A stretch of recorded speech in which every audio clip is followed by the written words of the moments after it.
In many parts of the modern world, death is viewed as the final frontier, an absolute end beyond which lies either silence or abstraction.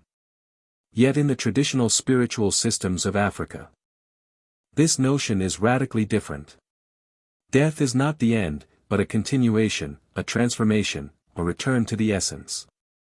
Among countless African communities, the words gone or lost are rarely used to describe the deceased. Instead, phrases like, he has joined the ancestors, or, she watches over us now, reflect a belief so deeply embedded in the cultural and spiritual DNA of the people. This worldview is captured in one of the most profound teachings of African traditional religions: ancestors never die, they live within us. This is not merely a poetic sentiment or cultural memory, but a living reality for millions who maintain ancestral altars, pour libations, whisper prayers, or sleep with dreams that carry the weight of centuries. The phrase embodies a sacred truth that redefines the boundary between the living and the dead. Ancestors, in African thought, are not spirits to be feared or forgotten. They are not merely symbolic figures invoked on holidays or rituals. They are an ongoing presence, active participants in the daily lives of the living. Guardians of moral order, witnesses to personal conduct, and stewards of generational blessings or misfortunes. In essence, the boundary between the material and spiritual worlds is porous. And it is the ancestors who move between these realms as guides, protectors, and moral overseers. The living are never truly alone because they are enveloped in an invisible, yet potent community of the dead, those who came before, whose blood still pulses in our veins, whose stories whisper through our choices, whose unfinished prayers still resonate in the air we breathe. To understand this idea is to journey deep into the heart of African spirituality, which sees identity as collective, not individualistic. The self is never just me, but always we. One's existence is grounded in the existence of others, those yet to be born, those walking beside us, and those who walked before us. This triad of past, present, and future is never broken. It is a continuous river, flowing with spiritual force from generation to generation. In this river, ancestors are not shadows or relics, they are energy, memory, and presence. They are the soul of a people speaking across time. Their wisdom is not locked in tombs or books, but lives on in rituals, in names, in the way a story is told, in the way justice is sought, and in the quiet moments when the heart knows something that the mind cannot explain. Across the continent, from the Yoruba of Nigeria to the Akan of Ghana, the Zulu of South Africa to the Dinka of Sudan, this spiritual principle is expressed in diverse but resonant ways. Among the Yoruba, ancestors are called Egungun, and they are honored in vibrant masked festivals that bring them into direct contact with the community. The Akan refer to them as Nsamanfo, and maintain ancestral stools and shrines where the spirits are fed and consulted. In many Bantu traditions, ancestors are the original lawmakers, the protectors of the family's fate, and the keepers of the clan's spiritual contract with the land. These ancestral spirits do not merely linger, they intervene, they warn, they bless, and when neglected, they may even punish. Yet above all, they love. Their presence is a spiritual legacy of protection, remembrance, and deep belonging. In African traditional religions, the respect for ancestors is not superstition, it is theology. It is cosmology. It is moral order. It is the spiritual architecture of society. Ancestors embody the ethical expectations of the community.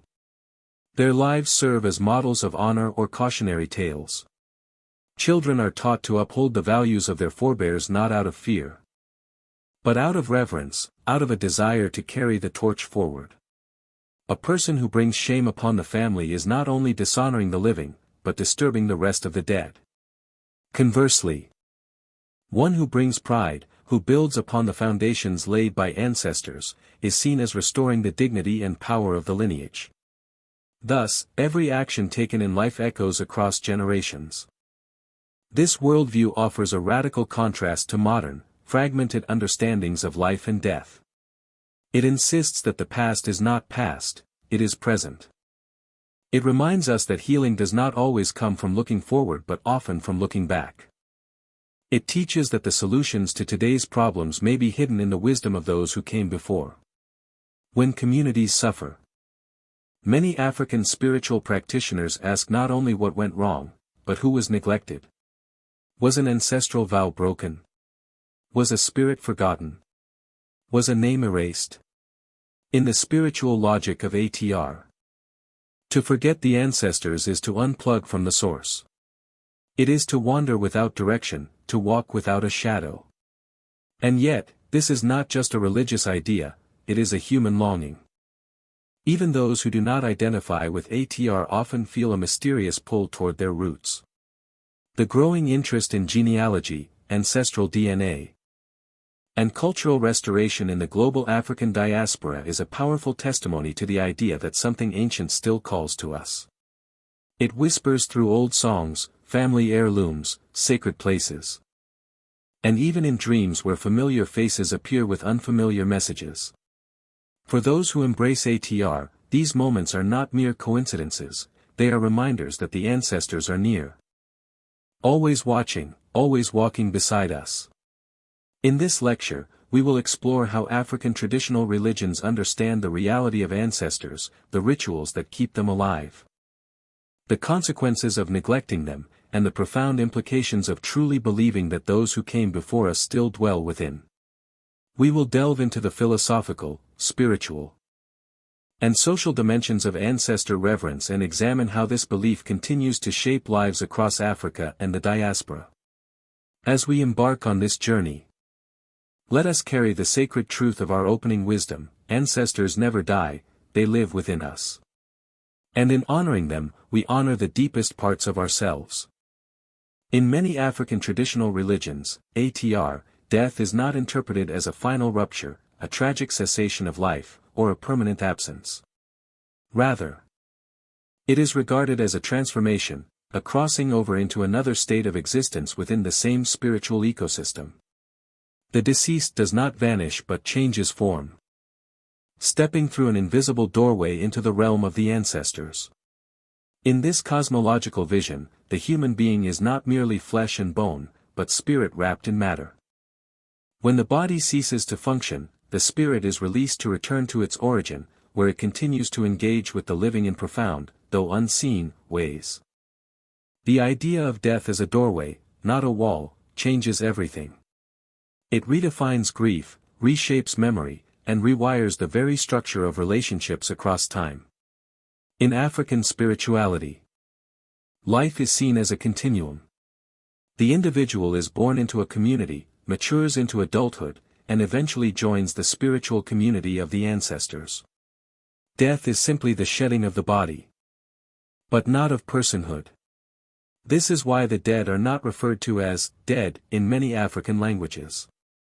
Instead, they are called the departed, the returned, or those who have gone home. Among the Yoruba of Nigeria, death is described as Iku, a sacred transition. Among the Akan of Ghana, it is Owo, meaning a shift into a new state of being.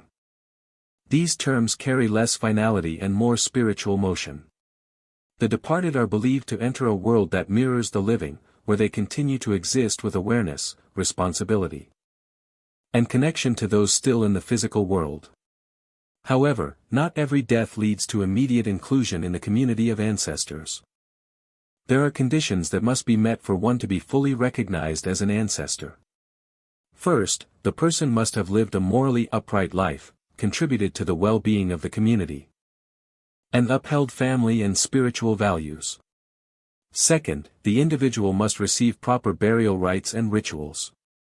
Without these, the spirit may become restless, lost, or even hostile, manifesting as a wandering ghost or malevolent force. Proper funerals are not just social occasions, they are spiritual operations that facilitate the journey of the soul. They mark the passage from the world of the living to the ancestral realm. This explains the elaborate nature of African funeral ceremonies, songs, dances, drumming, sacrifices.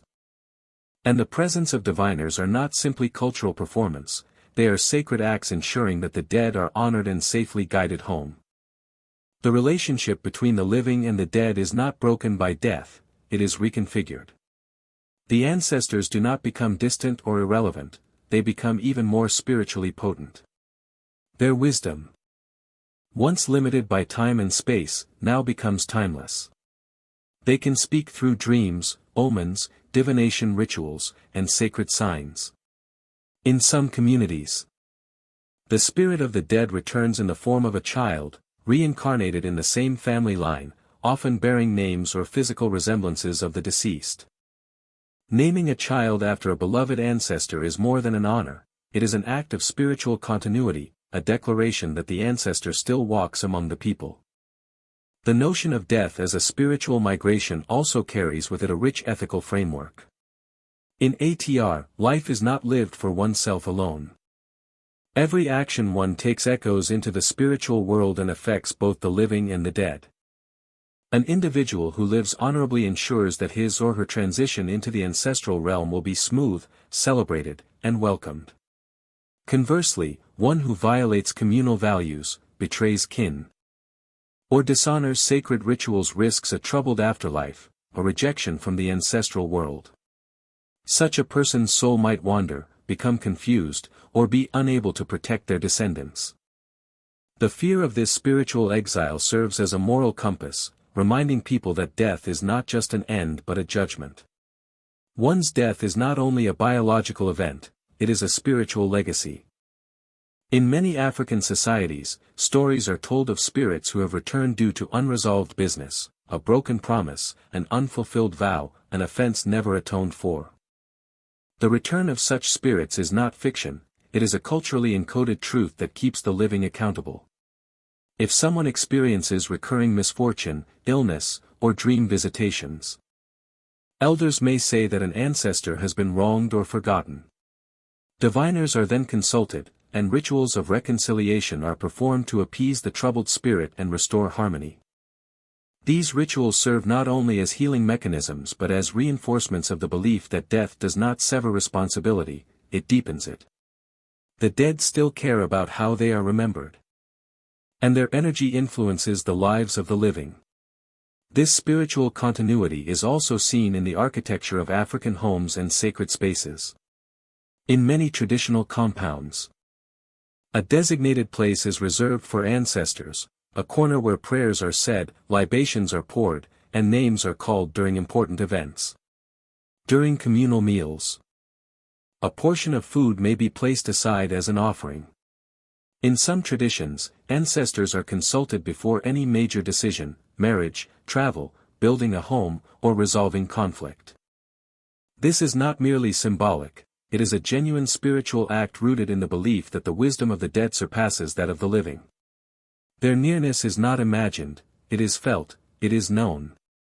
It is affirmed through rituals that have lasted generations. When African communities say, "He has become an ancestor," it is a phrase filled with reverence. It implies that the individual's life was worthy of remembrance, that their spirit will now join the council of the invisible, that their name will be spoken with honor, and that their presence will linger in dreams, in prayers, and in the subtle rhythms of daily life. This sacred promotion from mortal to ancestor is a spiritual elevation, one that comes with both rights and responsibilities.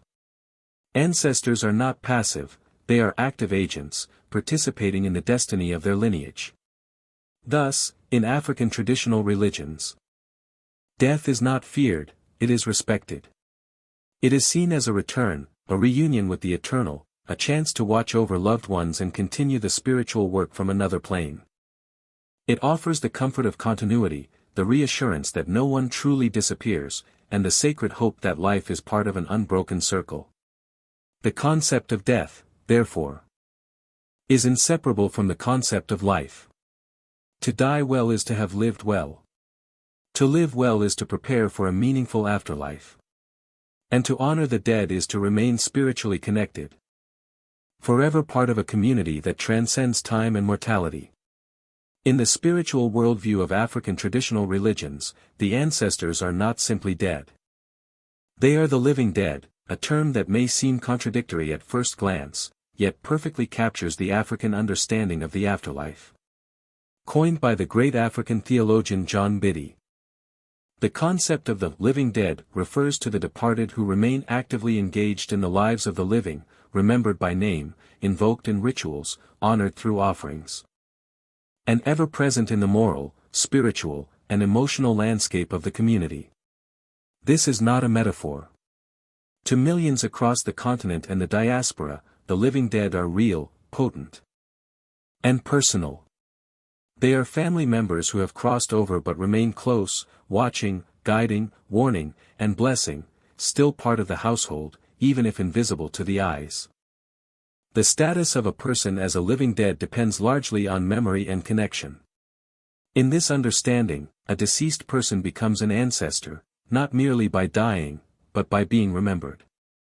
The ancestor is someone whose name is still spoken, whose stories are still told, and whose spirit is still included in the rhythms of daily life.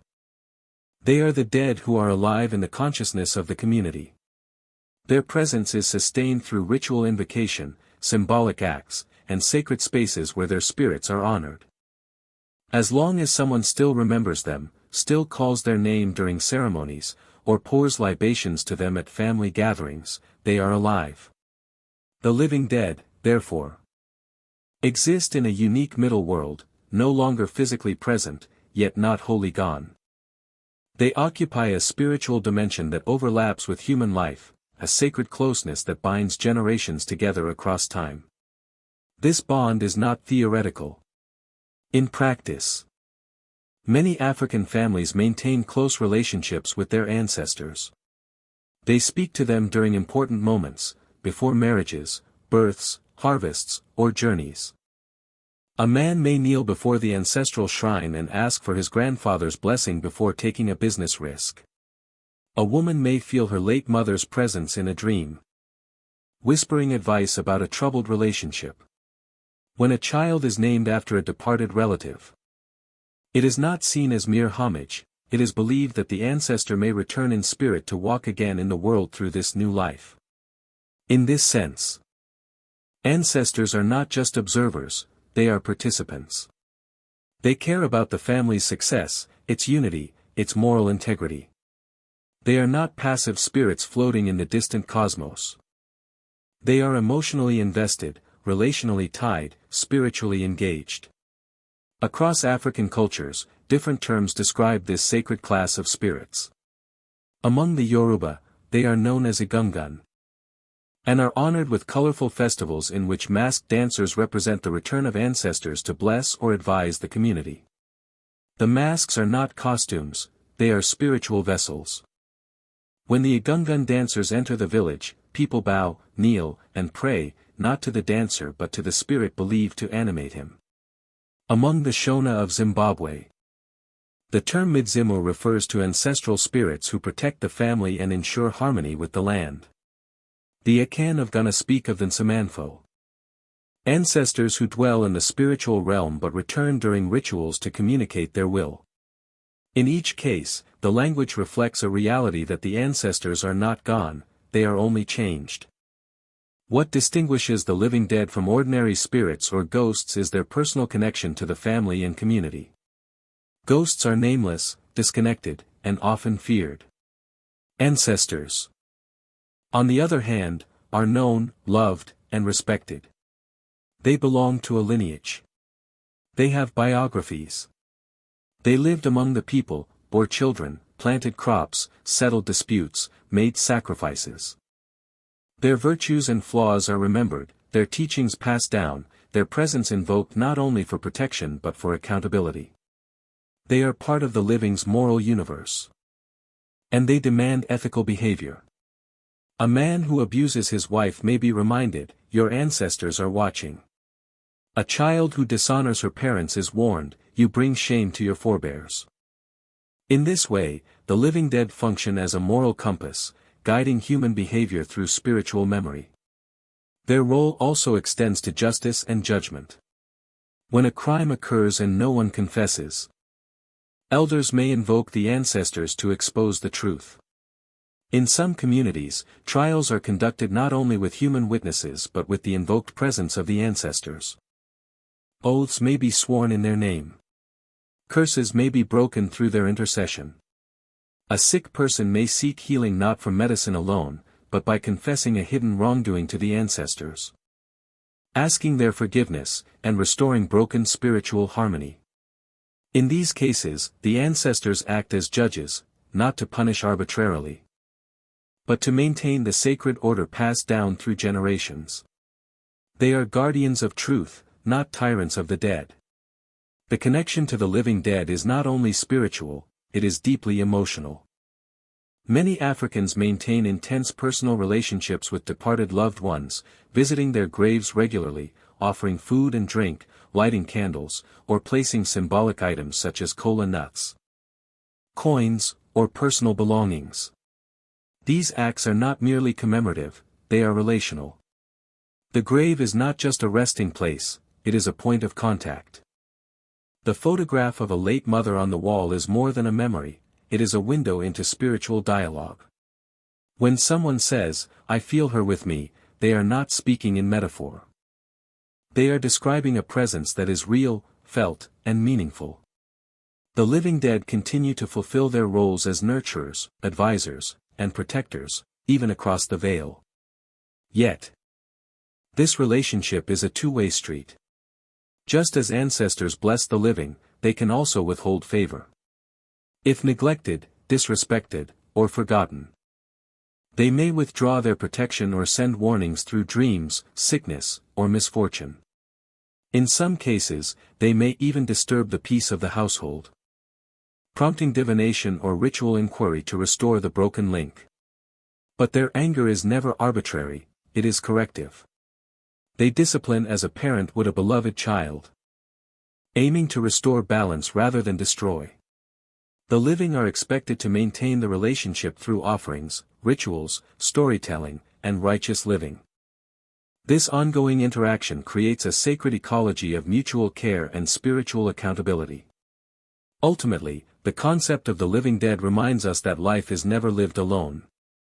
We are surrounded by witnesses, mentors, and silent companions who walk with us in spirit.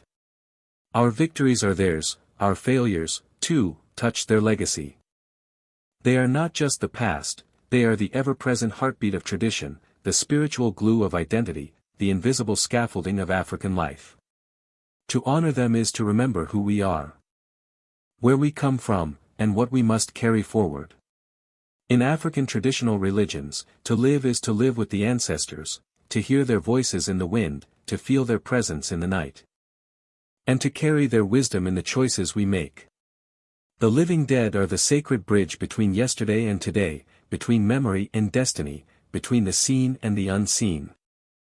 In African traditional religions, the belief that ancestors are not just present around us but within us is a powerful affirmation of spiritual continuity and identity. It reflects a worldview where the human being is never alone, never isolated, but always a living vessel of inherited spirit, memory, and purpose. Ancestors are not distant echoes, they are living forces embedded in our very essence, manifesting through our dreams, our moral compass, our names, our gifts, and even our physical traits. To say that ancestors live within us is to acknowledge that our lives are extensions of theirs, that their voices resonate in our decisions, and that their presence shapes who we are and how we move in the world. From the moment a child is born in many African cultures, there is an expectation that this new life carries within it the spirit of the ancestors. It is common for elders to observe a newborn carefully, watching its behavior, gestures, facial expressions, and even the timing of its birth, for signs that the spirit of a departed relative has returned. In some traditions, this belief leads to spiritual naming, where a child is named after a grandparent or ancestor whose qualities they are thought to embody. This name is more than a label, it is a link. It is a spiritual bridge that allows the essence of the ancestor to live again through the child. To carry an ancestral name is to carry a responsibility, a legacy, and often, a destiny. The child is expected to walk in the values, gifts, or purpose of the one they represent, and in return, the ancestor is believed to offer protection, wisdom, and strength. But this presence is not confined to names alone. Ancestors live within us through memory, an active, sacred memory that shapes how we view the world. When a woman chooses patience over anger, she may recall her grandmother's quiet strength. When a man speaks with honesty in a difficult moment, he may remember his father's unwavering integrity. These are not just personal choices, they are spiritual echoes. The memory of ancestors functions as an internal compass, guiding individuals back to the values, courage, and clarity of those who came before. Memory, in this sense, becomes a spiritual practice. It is a way of inviting the ancestors to speak again, not through words, but through deeds. The inner life is also a sacred space where ancestors reside. They visit us in dreams, not as hallucinations, but as real presences. Across the continent, dreams are understood not only as messages but as meetings. In these dreams, ancestors may offer warnings, share blessings, resolve confusion, or pass on ancestral knowledge. These dream encounters are not random, they often come during times of spiritual crisis, emotional distress, or significant life transitions. The messages are direct, often symbolic, and always tied to the well-being of the dreamer and their family. In this way, the subconscious mind becomes a sacred chamber where the living and the dead commune in silence and mystery. The dream world is not separated from waking life, it is an extension of it, where ancestors walk through the shadows to remind us of who we are and who we must become. Beyond dreams, ancestors live within us through intuition. Many Africans speak of an inner knowing, a deep, unexplainable sense of what to do, where to go, whom to trust. This intuitive guidance is not credited to the self alone, but to the whispering of ancestors. When one feels led away from danger, or compelled to act in kindness without understanding why, it is often said that the ancestors are speaking. This internal voice, soft but persistent, becomes part of daily decision-making. It encourages integrity, warns against harmful actions, echoing in the heart like an ancient drumbeat. Even our physical bodies are seen as carriers of ancestral presence. Facial features, birthmarks, walking styles, vocal tones, all are interpreted as signs that the ancestors live on in us. In some traditions, a child who shares the same birthmark as a late uncle is believed to be that uncle reincarnated. A daughter who dances exactly like her grandmother may be said to have inherited more than just talent, she carries the spirit. The body becomes a shrine, a living canvas upon which ancestral presence is painted. This is why elders are respected not just for their age but for their closeness to the spirit world. Their bodies are seen as vessels full of stories, experiences, and sacred imprints that stretch back generations. Ancestral presence also reveals itself in talents, callings, and spiritual gifts. A child who begins to heal others at a young age may be recognized as inheriting the gift of an ancestral healer. A young man who becomes a gifted storyteller might be carrying the voice of a forebear who kept the oral traditions alive. In these cases, the gift is not seen as something earned, but something passed down. It is both a privilege and a duty, a sacred inheritance meant to be used for the good of the community. Those who carry ancestral gifts are expected to live with humility and reverence, understanding that their abilities are part of a larger chain of spiritual purpose. This internalized connection to ancestors shapes ethics in a powerful way. The knowledge that one is never alone, that the ancestors dwell within, creates a constant sense of accountability. It discourages reckless living and promotes harmony. When a person cheats, lies, or steals, they are not only breaking human laws, they are betraying the spirits within them. When a person honors a promise, speaks truth, or protects the vulnerable, they are aligning with the voice of their ancestors. This moral compass is not enforced through external punishment, but through an inner sense of harmony or dissonance. When the ancestors within us are pleased, we feel a sense of peace, protection, and alignment. When they are grieved, we feel unease, sickness, or confusion. The body, mind, and soul become a spiritual sensor, constantly responding to the presence of those who live within us. In the end, The idea that ancestors live within us is not merely symbolic, it is existential. It redefines identity as collective rather than individual. One's life is not a solo journey, but a continuation of many lives, a new chapter in an ongoing sacred story. This worldview offers strength in times of hardship, courage in the face of fear, and humility in times of success. It teaches that we are never the first, never the only, and never the last. We carry the dreams, mistakes, and hopes of those who came before, just as others will carry ours. To live with this awareness is to walk with reverence, to speak with care, and to choose with wisdom. It is to understand that within the human heart is a vast constellation of ancestors, alive, awake, and guiding us from within. The relationship between the living and the ancestors in African traditional religions is not passive or symbolic, it is vibrant, active, and maintained through sacred communication. This communication forms the very heart of the spiritual life of individuals, families, and entire communities. It allows the living to seek guidance, express gratitude, request protection, confess wrongdoing, and restore balance in times of crisis. The belief that the ancestors are always near, watching, listening, and responding, creates a spiritual atmosphere where interaction is not only possible but essential. In this sacred dialogue, ritual, prayer, dreams, divination, offerings, and moral conduct become the languages through which the living speak to the dead, and the dead reply.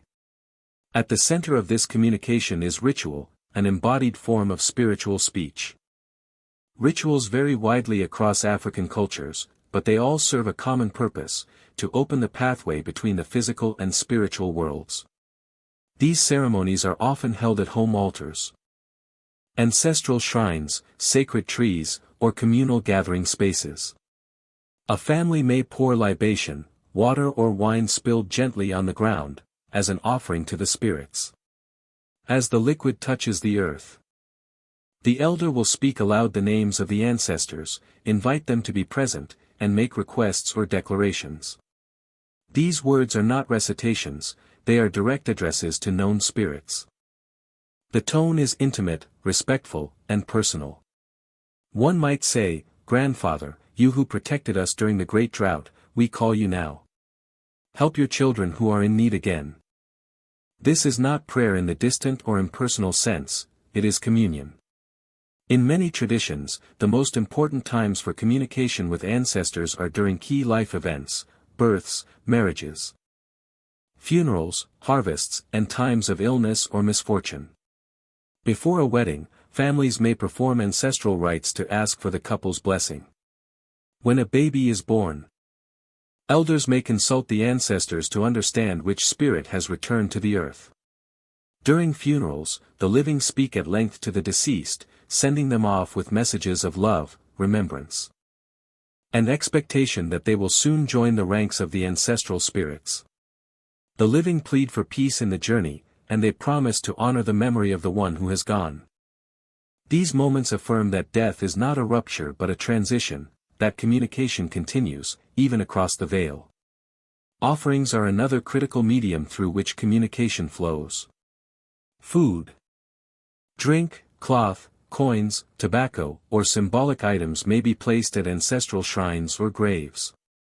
These are not empty gestures, they are sacred gifts meant to nourish and honor the spirit. A calabash of palm wine, a plate of yam, or a piece of kola nut may seem ordinary to outsiders, but for those who make the offering, they carry deep spiritual meaning. The offering says, "We remember you. We are grateful. We ask you to walk with us still." These acts are often accompanied by speech, sometimes whispered, sometimes sung, sometimes recited with poetic elegance passed down through generations. The belief is that the ancestors, though no longer needing food in the human sense, receive these offerings spiritually and respond accordingly. One of the most profound ways the ancestors communicate back to the living is through dreams. In many African societies, dreams are not mere products of the subconscious, they are visitations. Ancestors appear to deliver warnings, offer protection, resolve disputes, or reveal truths hidden in waking life. These dreams are taken seriously. A person who dreams of an angry ancestor may wake troubled, knowing that something in the family is out of alignment. Perhaps an offering was neglected. A promise was broken, or a descendant has strayed from the path of virtue. The dream is not dismissed, it is shared with elders, interpreted through traditional knowledge, and often followed by ritual action to restore harmony. On the other hand, a dream in which an ancestor smiles or offers a gift is seen as a powerful sign of blessing and approval.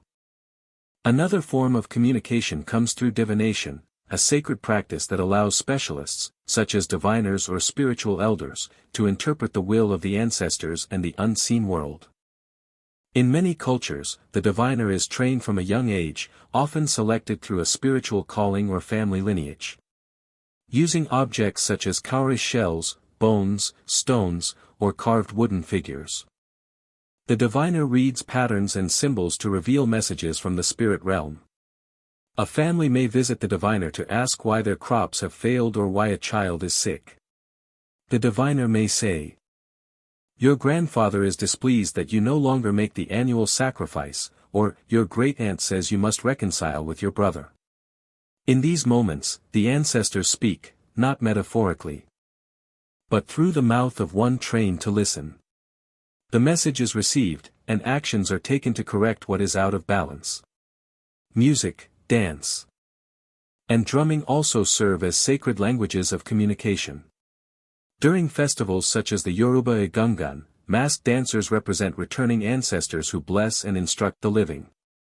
The drumming is not merely rhythm, it is invocation. The beat calls the spirits, and the movement of the dancers becomes a sacred performance where the boundary between worlds grows thin. Spectators do not see performers, they see vessels through whom the ancestors manifest. A person may approach the dancer with an offering or question, hoping for a gesture, a touch, or a word from the spirit. In such ceremonies, the community participates in a shared spiritual dialogue, one that reaffirms the enduring presence and power of the ancestral world. But communication is not only ritualistic, it is also moral. In African traditional religions, right living is itself a conversation with the ancestors. When a person acts with integrity, courage, and compassion, they are seen as responding to the values of the ancestors. When someone strays from the moral path, it is said that the ancestors will withdraw their favor or send a sign. This may come in the form of persistent bad luck, conflict in the home, or even physical illness. The solution is not punishment, but restoration, confession, sacrifice, and a return to right conduct.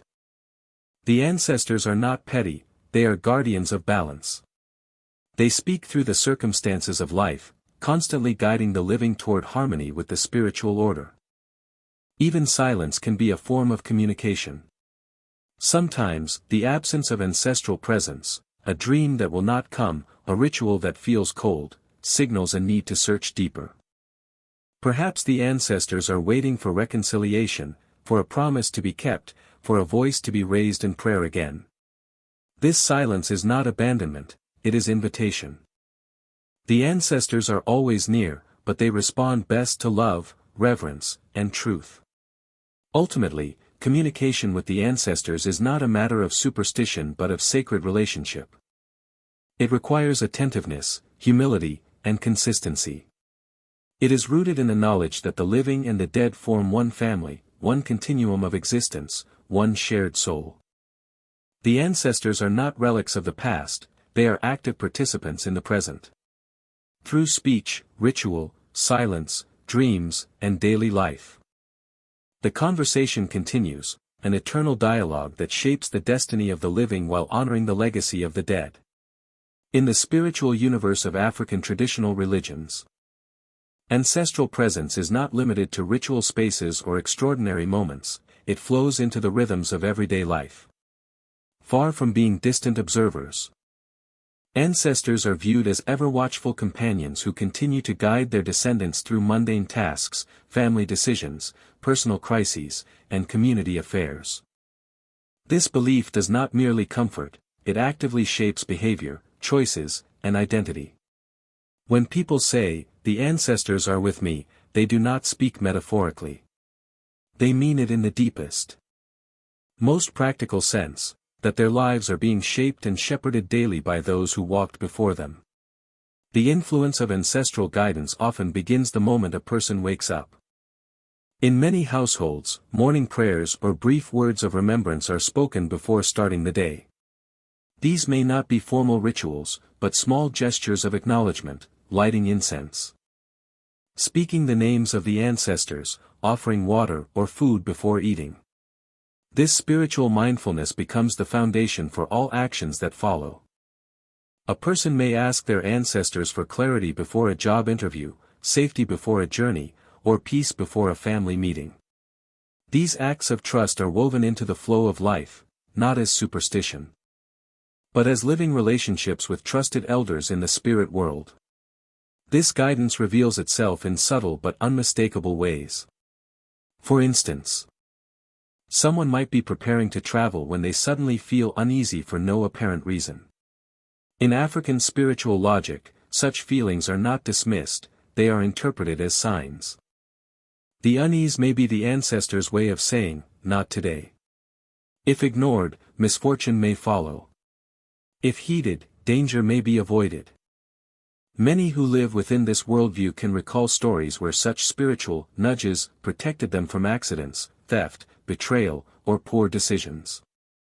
The ancestors are seen as intimately involved in these moments, whispering warnings through intuition, emotion, or circumstance.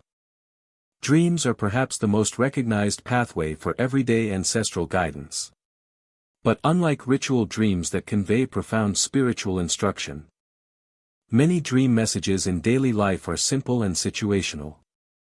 A person may dream of an ancestor handing them a tool, and wake up knowing which skill to pursue. A woman may dream of her late mother-in-law embracing her, and wake reassured that her recent decision was right. These are not grand revelations, but personal touchstones. They offer encouragement, correction, or blessing. And they reaffirm a sense of connection, that no matter how busy, lonely, or confused life becomes, the spiritual elders are watching.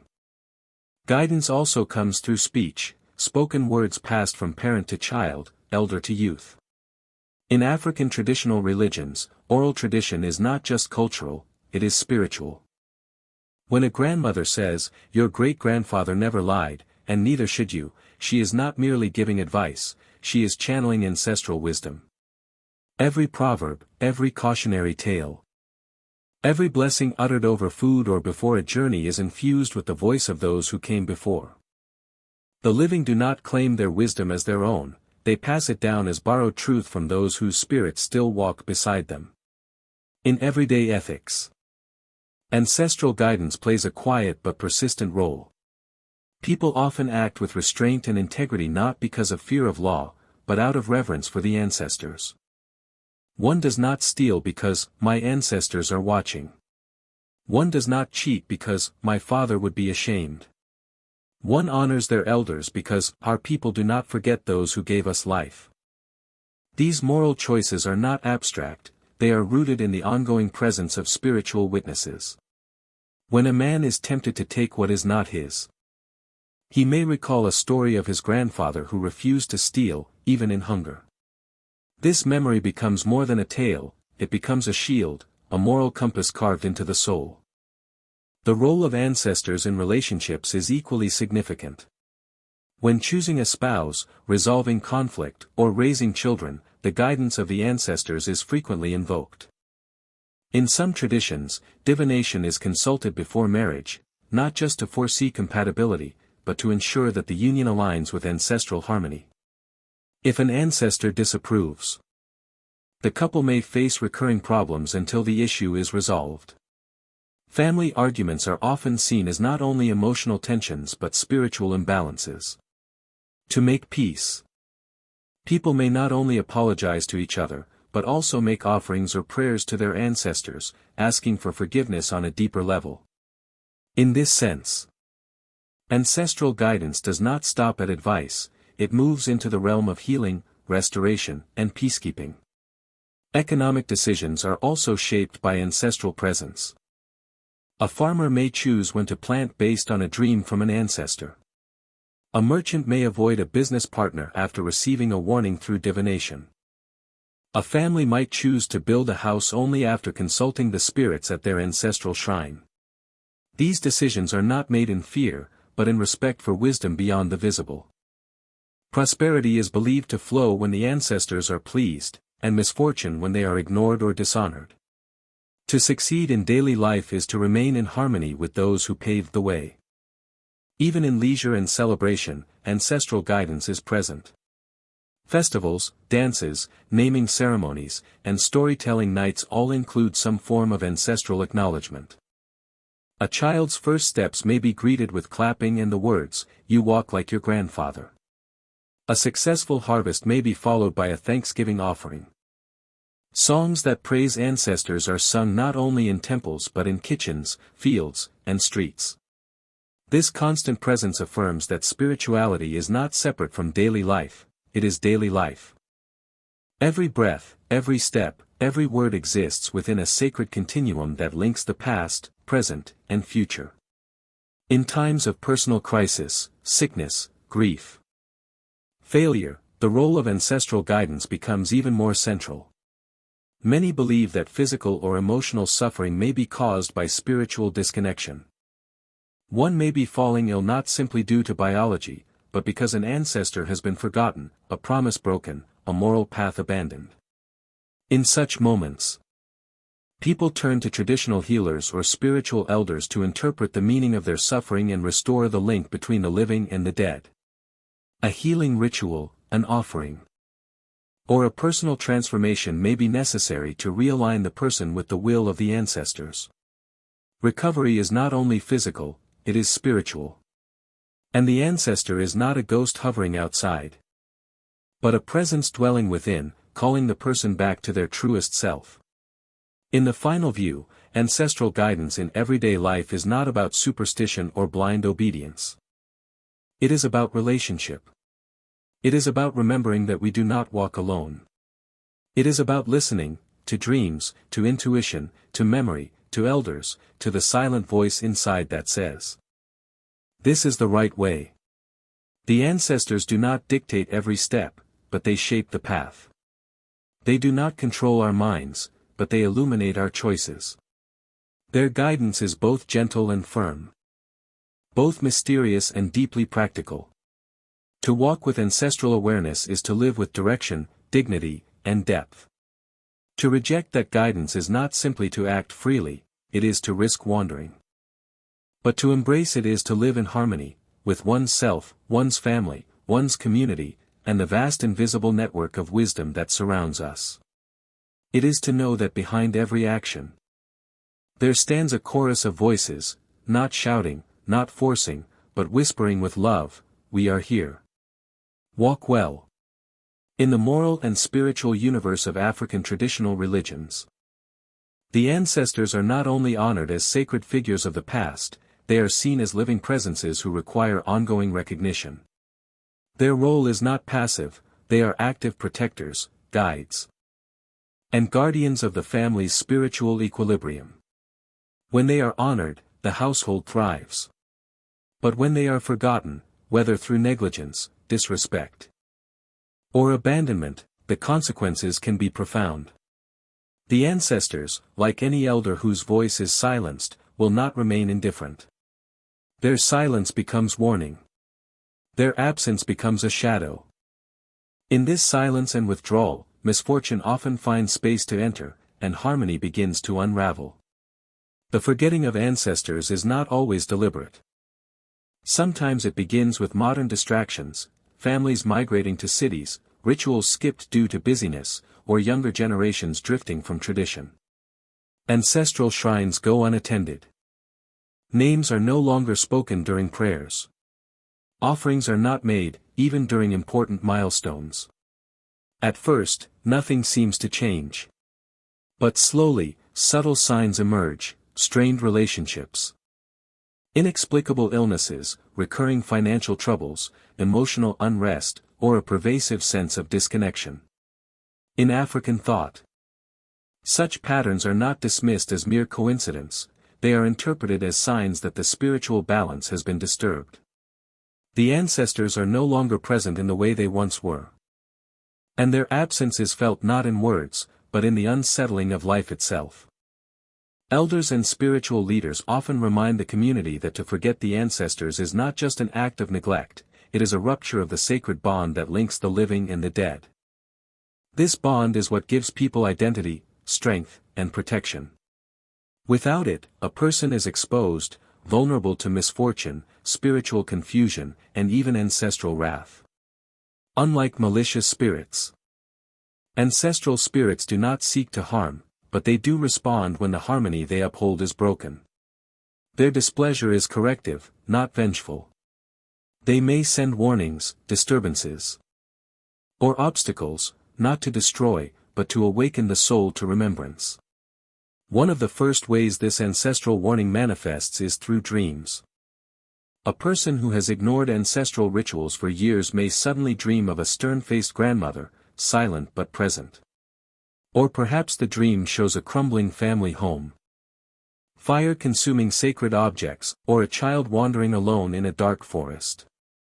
These are not random nightmares, they are deeply symbolic messages. They urge the dreamer to return to their roots, to seek out forgotten names, to perform the rituals long abandoned. In many African cultures, the family will gather after such dreams, consult elders or diviners, and take immediate steps to restore the connection with the ancestors, before the warning becomes consequence. Another way forgotten ancestors express their discontent is through persistent illness or misfortune. A child falling sick without cause, a business failing without reason, or a series of accidents within a family, these are all interpreted as possible signs of ancestral withdrawal. The physical symptoms are only the surface, the deeper diagnosis is spiritual. In such cases, a traditional healer may be consulted. Through divination, the healer may reveal that an ancestor has been offended, perhaps a promise was broken, a name was not invoked during a family rite, or the spirit of a neglected relative is demanding recognition. The solution is never punishment, it is restoration. A cleansing ritual, a sacrifice, a ceremony of remembrance may be prescribed to re-establish the sacred bond. And once performed, the illness may ease, peace may return, and the spiritual clarity may be restored. The forgetting of ancestors also has communal consequences. When a village or lineage turns its back on ancestral practices, communal harmony may fracture. Leadership disputes, drought, unexplained deaths, or the breakdown of traditional values may follow. In many African societies, it is not uncommon to hear elders say, "We are suffering because we have forgotten who we are." In such times, a community may organize collective ceremonies to call back the ancestors, to ask for forgiveness, to make offerings, and to renew the relationship that once brought blessings. The act of remembrance becomes a healing rite not only for individuals, but for the soul of the people. Sometimes, ancestral spirits disturb the living through more dramatic means. There are stories of houses haunted by strange noises, animals behaving erratically, or sacred objects moving without explanation. These disturbances are not imagined, they are interpreted as the spirit world breaking through, demanding attention. In some tales, an ancestor who died without proper burial rites returns to trouble the family. Or a spirit whose grave was desecrated refuses to rest. These are not horror stories, they are moral lessons. They teach that the dead have needs, and that those needs must be met with reverence. A forgotten ancestor may cry out, not in anger, but in sorrow, "Do you not remember me? Do you not honor the blood that gave you life?" For many African traditionalists, to forget one's ancestors is to forget oneself. It is to drift spiritually, disconnected from the very foundation of being. Without the anchoring presence of the ancestors, identity becomes fragile. A person may begin to feel lost, purposeless, or overwhelmed by unseen forces. Depression, confusion, and self-doubt may arise, not merely as psychological struggles, but as signs of spiritual imbalance. Elders often counsel such individuals to return to the shrine, not to perform empty rites, but to reawaken the memory of those who shaped them, loved them, and still walk beside them in spirit. But the good news in African spiritual tradition is that it is never too late. The ancestors are forgiving. They are not gods demanding perfection, but family calling for remembrance.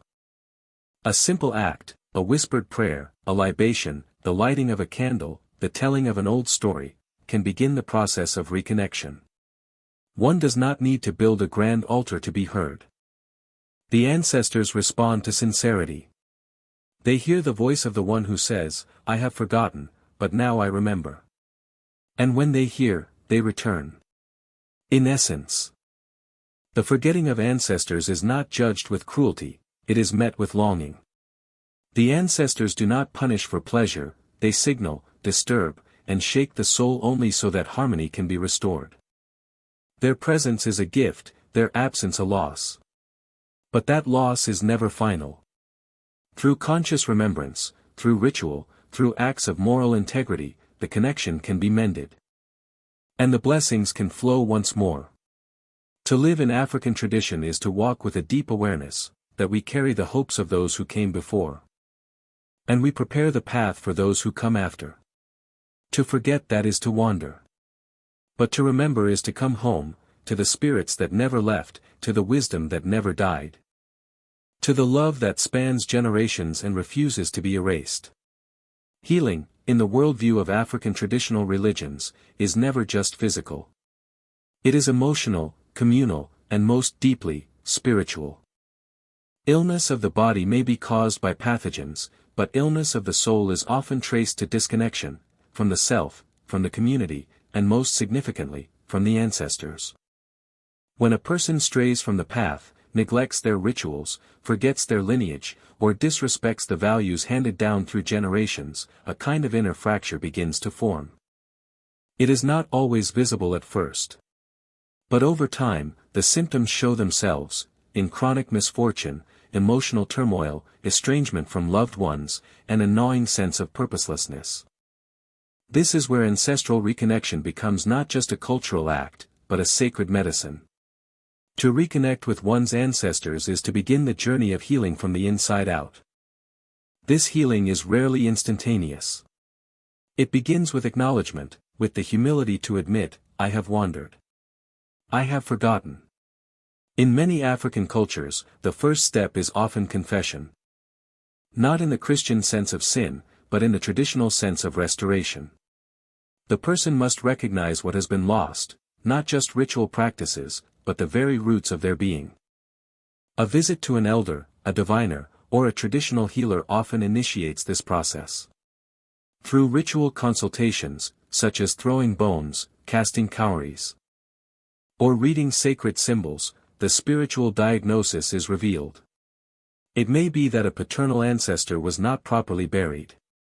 Or that a maternal lineage was dishonored. Or that a family promise was broken generations ago and never corrected. The healer does not assign blame, they interpret the spiritual imbalance and offer the path to renewal. This path often involves ritual acts of reconnection. Offerings are made, not out of superstition, but out of reverence. Food, drink, cola nuts, tobacco, or symbolic gifts may be presented at an ancestral shrine or sacred tree. The offerings are not bribes, they are gestures of respect. They say, "I remember you. I honor you. I need your guidance." In return, the ancestors, who may have withdrawn their favor, begin to draw near again. Their presence is felt not in thunder, but in peace. The troubled dreams fade. The weight in the chest begins to lift. The family reports that the house feels lighter, more welcoming. Harmony returns, quietly, like dawn after a long night. Sometimes the healing requires more than offerings. It may call for the reenactment of forgotten rites. A naming ceremony may be performed for a child whose birth was never properly recognized. A second burial may be organized for an ancestor who died far from home. In other cases, a family may establish a new ancestral altar, clean, sacred, and dedicated to restoring the generational link. These ceremonies are not just symbolic, they are believed to realign the spiritual universe. They are moments of truth and reconciliation between the living and the dead. They say to the ancestors, "We lost the path, but we have returned." Beyond ritual, healing also comes through storytelling. In many traditions, healing is not complete until the stories of the ancestors are remembered and retold. An elder may sit with a grieving family and say, "Let me tell you who your grandmother was." What follows is not just biography, it is reawakening. Each story pulls the ancestor from the mists of forgetfulness and places them back in the heart of the family. The healing, in this case, is not in the telling alone, but in the listening, the remembering, the tears and laughter that follow. These are moments when the soul is nourished, when wounds are tended not by medicine, but by meaning. Reconnection can also occur in dreams. After rituals of remembrance, many people report dreams in which ancestors appear, not in anger, but in joy. A grandfather may smile and speak softly. A mother may hand over a symbolic object, a key, a cloth, a cup, signifying blessing. These are dreams of affirmation. They signal that the reconnection is real, that the ancestors have accepted the offerings and reopened the flow of spiritual grace. The dreamer wakes with clarity, confidence, and calm. They are no longer alone. They have re-entered the sacred circle of ancestral fellowship. Another profound dimension of ancestral healing is forgiveness. There are times when the disconnection stems not from neglect, but from conflict. A son may have rejected the beliefs of his father. A woman may carry shame over a family curse. A community may have cast out a relative who died alone and dishonored. In such cases, healing means more than ritual, it means emotional reckoning. It means speaking the unspeakable. Crying the old tears. Laying down the burden of bitterness. A powerful ritual may be performed to ask the ancestors for forgiveness, not because they are angry, but because their peace cannot dwell in a heart full of guilt and pain. When forgiveness flows, from the ancestors, and from the self, the healing is deep. It changes the air in the home. The tone of family gatherings, the sense of identity in each member. For those who live far from their ancestral lands, reconnection may feel impossible. But African spirituality teaches that the ancestors are not bound by geography. A prayer spoken in a city apartment, a candle lit in silence. A libation poured into the earth beneath a tree, these are bridges across time and space. The important thing is sincerity. The ancestors do not demand perfect rituals, they respond to heartfelt remembrance. Even for those who have lost track of their lineage, who do not know the names of their forebears, healing can begin. One can say, "To the ancestors I do not know, but who know me, I honor you." And that is enough to begin. Ultimately, healing through reconnection is a journey back to wholeness. It is about restoring balance between the seen and the unseen. It is about remembering that we are never alone, that behind every name we carry, there are voices, stories, sacrifices, and blessings. The pain we carry is not only ours, it may echo through generations. But the healing, too, does not stop with us. When we heal by remembering our ancestors, we heal our children. We heal our families. We restore the river of spiritual flow that nourishes all life. And so, to reconnect with the ancestors is not merely to perform tradition, it is to recover truth, to walk again in alignment. And to allow the wisdom of the past to shape a future of peace. In African traditional religions, time is not a straight line. It is a circle. The past is never truly gone. And the future is not a distant mystery, it is shaped by the echoes of what came before. Within this sacred worldview, ancestors are not relics of a forgotten era, but living presences guiding the unfolding of destiny. They are the guardians of memory and the architects of hope. Their wisdom does not fade with death, it deepens. And their power does not diminish, it evolves, flowing like an underground river that nourishes the roots of all who will come after. To truly understand the spiritual power of the ancestors is to understand that they are not only concerned with the past, they are deeply invested in the future. The legacy of the ancestors is living, dynamic, and creative.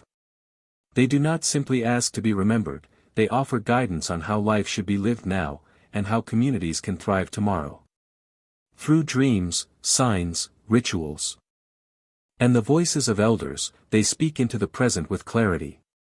They remind people to be just, to keep promises, to preserve harmony, and to raise children with reverence for life and spirit.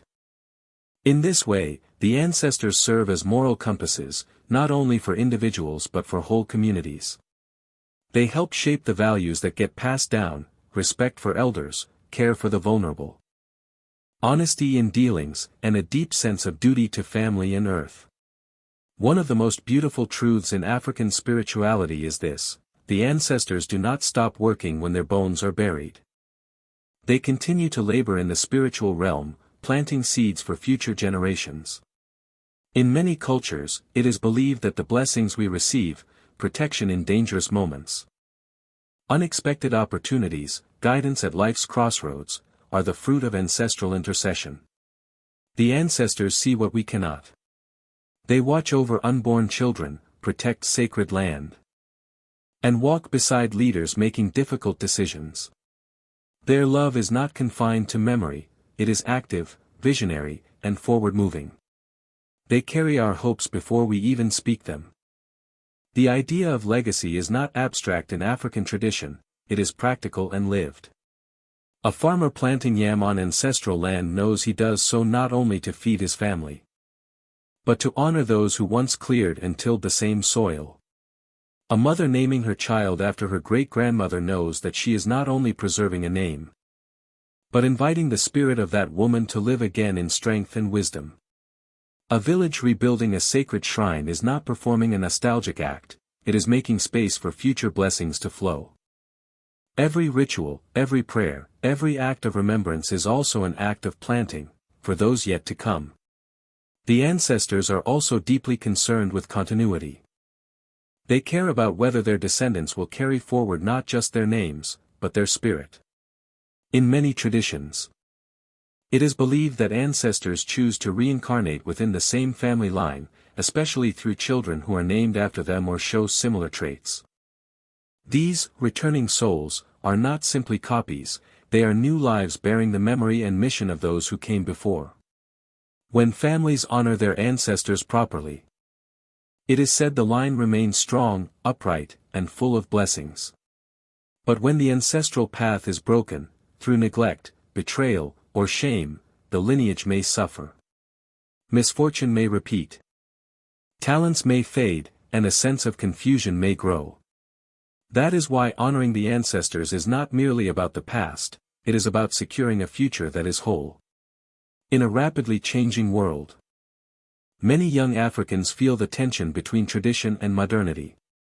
They ask, can we live in cities, work in offices, travel across oceans, and still honor our ancestors? The answer from the elders is clear: yes, absolutely. The ancestors do not need rural villages or sacred groves to be present. They follow the bloodline, not the geography. What matters is the heart. A young person living abroad who lights a candle on their ancestor's birthday, who pours a libation in silence, who calls home to ask about the old stories, is honoring the legacy. The ancestors do not demand elaborate rituals from everyone, they ask for truth, respect, and remembrance. They are patient. They understand that tradition must adapt, but they urge that the essence never be lost. As Africa faces modern challenges, climate change, political instability, cultural erosion, the role of ancestral wisdom becomes more important, not less. The ancestors teach sustainable living, respect for land, and communal responsibility. They warn against greed, arrogance, and the forgetting of sacred laws. Elders and diviners remind communities that many of today's problems are spiritual crises in disguise. The earth is angry not just because of pollution, but because sacred forests are desecrated. Families are fracturing not just because of money, but because ancestral oaths are broken. To build a better future, African societies are returning to ancestral principles, not to escape the present, but to rebuild it on stronger ground. Moreover, the ancestors inspire creativity and resilience. Many artists, musicians, healers, and leaders in Africa and across the diaspora speak of being guided by ancestral dreams or visions. They describe receiving songs, words, or insights that feel ancient yet fresh. The ancestors are not just moral guides, they are also spiritual muses. They awaken courage in the face of fear. They whisper wisdom in the silence. They plant vision in those who dare to listen. In this sense, the future they help shape is not limited by the past, it is expansive, evolving, and full of possibilities. But with legacy comes responsibility. To inherit the blessings of the ancestors is to be accountable for carrying their values forward. Each generation becomes a bridge. What is not passed on is lost. And what is distorted becomes a burden for those who follow. That is why African traditionalists emphasize rites of passage, storytelling, and mentorship. They ensure that each child knows, you come from something. You are part of something. And you must live in a way that brings honor to the chain of life you belong to. To walk with ancestral consciousness is to live with purpose. It is to understand that every decision, every act of kindness or harm, echoes across time. It is to believe that the unseen world is not disconnected from the seen, but intertwined. The ancestors are not behind us, they are within us, around us, and ahead of us. They form the cloud of witnesses that carry our name, our hopes, and our prayers into eternity. In the end, the greatest tribute we can pay to the ancestors is not in ritual alone, it is in the lives we lead. A life of courage, honesty, compassion, and spiritual awareness becomes a living altar. It says to the ancestors, your labor was not in vain. Your sacrifices bore fruit. Your legacy lives, and it walks toward the future with strength. To walk the ancestral path today is not simply an act of cultural nostalgia, it is a spiritual awakening. It is a decision to live with memory, meaning, and responsibility.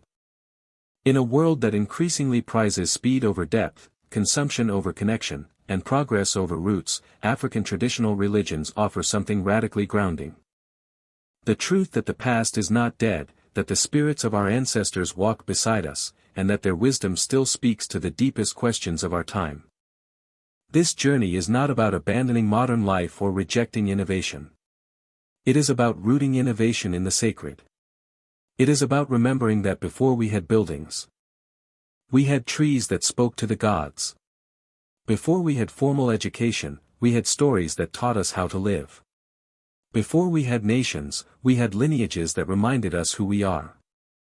The ancestral path is not opposed to the future, it is the foundation that allows us to build a future with soul.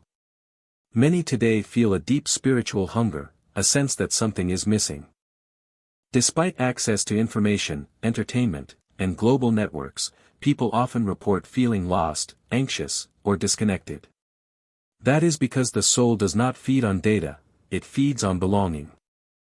And African spirituality teaches that we belong, not just to ourselves, or even just to the present, but to a vast, living family that spans generations. We belong to those who came before us. And we are responsible for those who will come after. Walking the ancestral path means reclaiming this sense of belonging. It means asking, who were my people? What did they believe? What did they suffer? What did they celebrate? What stories did they pass down, and what lessons did they learn in the sacred dance between joy and sorrow, birth and death, loss and legacy? These questions are not academic, they are spiritual. They bring us into alignment with who we are at the deepest level. And they help us remember that our identity is not just about where we live or what we do, it is about the roots we carry in our blood and bones. But this path is not always easy. For many, the ancestral line has been disrupted, by colonization, by war, by migration, by the silencing of elders and the breaking of tradition. Some do not even know the names of their grandparents. Some have been taught that to honor ancestors is evil or backward. Some carry shame, confusion, or pain about their cultural past. And yet, even in these cases, the ancestral call remains. It is soft but persistent. It whispers in dreams, in music, in moments of quiet grief or unexpected strength. It says, "You are not alone. You come from somewhere. Come home to yourself." To answer this call, one does not need to be a scholar or a priest. It begins with small acts of remembrance. Lighting a candle.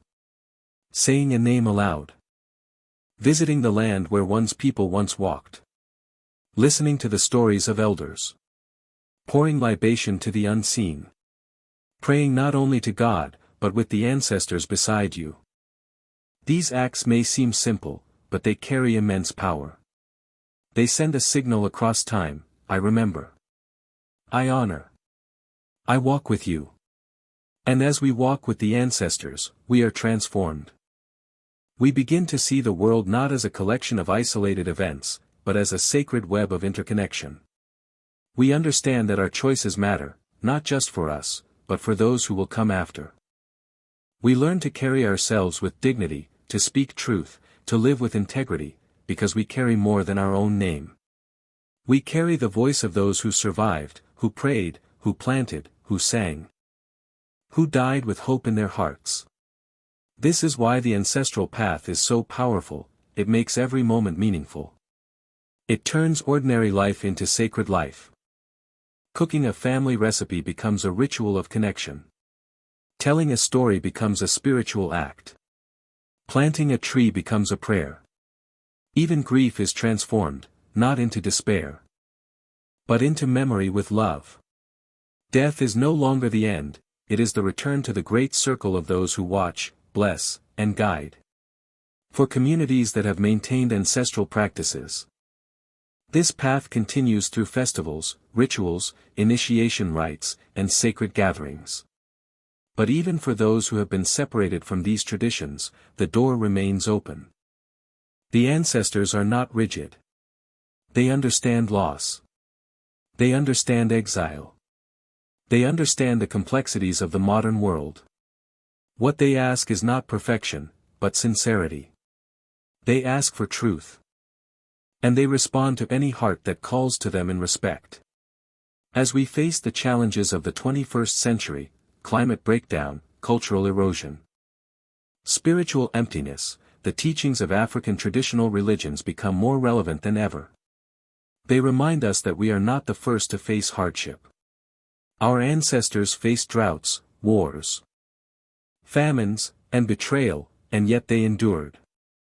They remind us to listen to the earth, to honor the sacred, to care for one another, and to live not just for today but for the 7th generation. They teach us that wisdom is not owned, it is inherited, stewarded, and shared. In the end, to walk the ancestral path is to become a good ancestor oneself. It is to live in such a way that, long after we are gone, our names will still be spoken with love. That our descendants will say, they lived with purpose. They remembered. They honored. And because of them, we walk in peace. This is the gift of African traditional religion, not merely a set of beliefs, but a way of life anchored in reverence, relationship, and responsibility. It is a path of healing and hope. Of groundedness and grace. And though it may begin with the dead, it is very much about the living, and about the unborn.